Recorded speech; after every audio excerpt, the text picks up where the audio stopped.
Há 89 anos atrás, nascia uma igreja genuinamente brasileira e genuinamente nordestina, que tinha o desejo ardente de anunciar o evangelho da salvação. E é justamente dessa igreja que iremos falar, a Igreja de Cristo no Brasil. Então, vai deixando seu like e se inscrevendo no canal, lembrando de ativar os sininhos para você receber os conteúdos diários que saem aqui no canal da Igreja de Cristo em São Miguel, para você ser abençoado com a palavra de Deus. Então, roda a vinheta.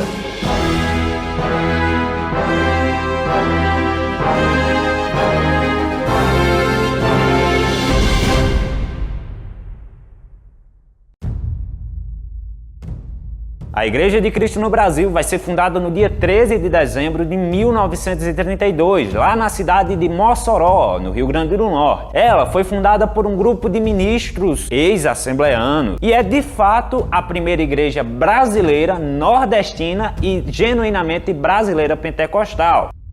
É mais uma denominação que se origina a partir de uma dissidência da Assembleia de Deus, né? Da grande Assembleia de Deus.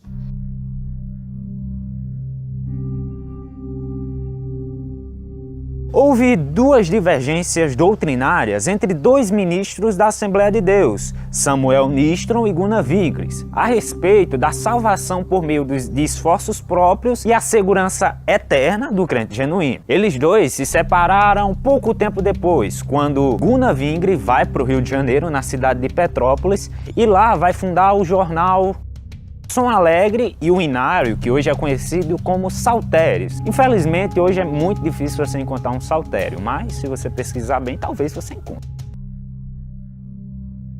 Após essa conversão, vai desaparecer os jornais Boa Semente e o Som Alegre. Não tão somente isso, mas também o Inário, o Saltério. E passou a ser adotado a harpa cristã, que inclusive a gente usa até hoje nas nossas igrejas. E continuou o jornal Mensageiro da Paz, a qual foi mudado o nome recentemente, e também o jornal Mensageiro da Paz, que posteriormente mudariam o seu nome para apenas Mensageiro da Paz. Acontece então que certo dia saiu no referido jornal duas publicações diretamente contraditórias. A primeira, bastante inspirada, do nosso irmão José Bezerra de Menezes, que defendia com base bíblica a justificação da fé e a salvação eterna do crente genuíno, citando Efésios 2, o versículo 8 e 9. A segunda, de autoria do missionário Neil Catsberg, que dizia o seguinte: que os irmãos trouxessem os dízimos aos tesouros da igreja, porque é o dever de cada crente, e que tomassem cuidado porque muitos já estavam no inferno porque não estavam fazendo isso. Com isso, causou um grande abalo entre os irmãos pioneiros que tinham a convicção da salvação de graça mediante a fé em Jesus Cristo. Sendo assim, para Neil Catsberg, a salvação estaria condicionada até mesmo ao dízimo. Houve também outra contradição doutrinária evidenciada na harpa cristã da quarta edição de janeiro de 1932, entre os hinos 138 e o hino 418, que são: do céu à terra veio Jesus, não é condenado quem nele crê. Em meu lugar morreu na cruz, a morte eterna não irá sofrer. Tudo sofreu para me salvar, já livre pode cantar louvor. Junto a ele quero estar, a Jesus, seu Salvador.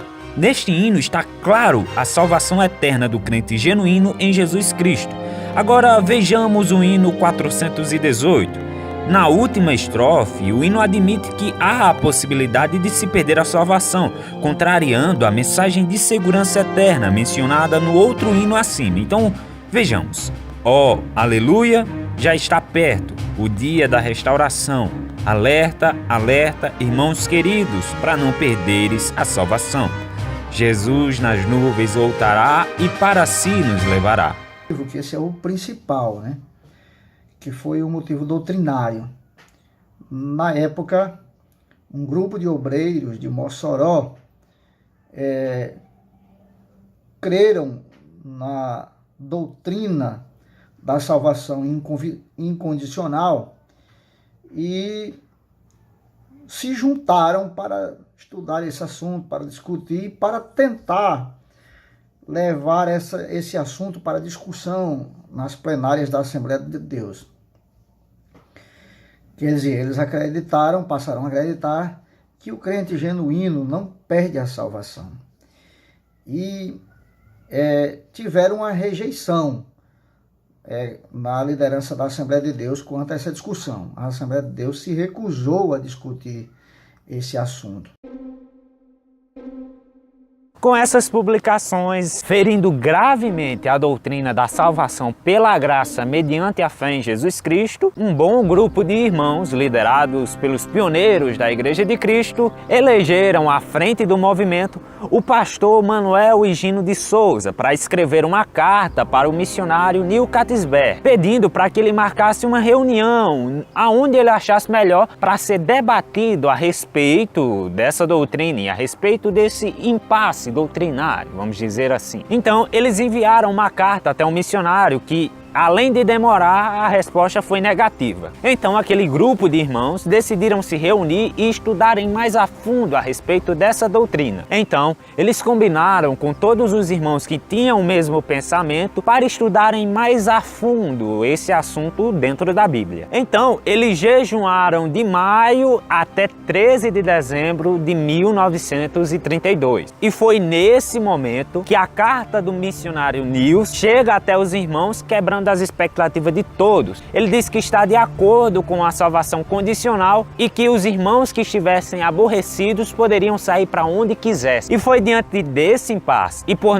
não ter outra alternativa que os líderes que estavam à frente desse movimento entregaram voluntariamente suas credenciais para a Assembleia de Deus, que são de pastores, evangelistas e presbíteros respectivamente. Assim sendo, em 13 de dezembro de 1932, começam os trabalhos da Igreja de Cristo no Brasil, lá na cidade de Mossoró, no Rio Grande do Norte. Lembrando que antes de 1932, todos esses pioneiros aqui, eles faziam parte da Igreja Assembleia de Deus. Então, nesse período do nosso contexto histórico, muitas coisas aconteceram. Manuel Higino de Souza era pastor da Assembleia de Deus em Mossoró. João Vicente de Queiroz ainda estava morando no Ceará, Morada Nova, por onde fundou várias igrejas. Gomercindo Medeiros, Eustáquio Lopes da Silva e Domingos Barreto também eram da Assembleia de Deus naquela época. A princípio, nossa igreja era chamada de Assembleia de Cristo, mas depois de um estudo, de uma reflexão mais apurada nas Escrituras, principalmente nos textos que estão aparecendo aqui na tela para vocês, foi decidido que o único nome a ser colocado em nossa igreja seria o do autor e consumador da nossa fé, que é Jesus Cristo. E para não confundirmos a igreja, que é o corpo, com o prédio físico que a igreja se reúne, resolvemos colocar em cada placa de determinada localidade o nome Casa de Oração, seguindo os ensinamentos da Bíblia e também os ensinamentos que o próprio Jesus disse e os ensinava dizendo: não está escrito, a minha casa será chamada por todas as nações como casa de oração.